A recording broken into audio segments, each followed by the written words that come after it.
नमस्कार सांगमाने आमे आज सिंपल उपाय रे भेंडी आलूर भजा करवा से मुझे फ्रेश भेंडी नहीं फ्रेश भेंडी नेले भजा टी खावा भल लगे। भेंडी को मु प्रथमे पानी रे भल भाव धोई देइछि आ भेंडीर दी साइड को काटिकी फोपाड़ दबा तापर भेंडी को एमती छोट छोट पीस करिकी काटिबे। भेंडी तरकारी हो कि भजा हो कला बेले सब बेले आपण माने भेंडी को आगो पानी रे धोइबे तापर ताकू काटिबे जद्वारा तरकारी हो कि भजा हो खाइबा को भल लागिबो आ लालुआ लागिबोनी। कड़े रे तेल गरम करके आमे भेंडी को देकी सेथिरे अल्प लुण हलदी चिली पाउडर देकी 2-3 थर एपट सेपट कर सारिबा परे भेंडी आलू सिझिबा पाई गैस रो फ्लेम को लो टू मीडियम रे रखिकी कवर करके किछि समय पाई रेस्ट रे छाड़ी देबा।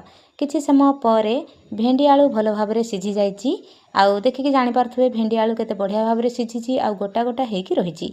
आउ एई भेंडी आलू भजा को आपण माने पखाल भात हो किंबा गरम भात हो रुटी पूरी परोटा सबुथिरे खाई परिबे। आशा करूची मोर एई छोट रेसिपीटी आपण मानकु निश्चय पसंद आस्थिबो। जदि पसंद आस्थिबो ताले प्लीज आपण माने मो पेज को लाइक कमेंट शेयर करिवे फॉलो करिवे जद्वारा आपण माने आगु केमती मोर नुआ नुआ रेसिपी देखिबा को पाई परिबे। रहुची पुणी देखा हेबी आउ एक नुआ रेसिपी सहित। जय जगन्नाथ।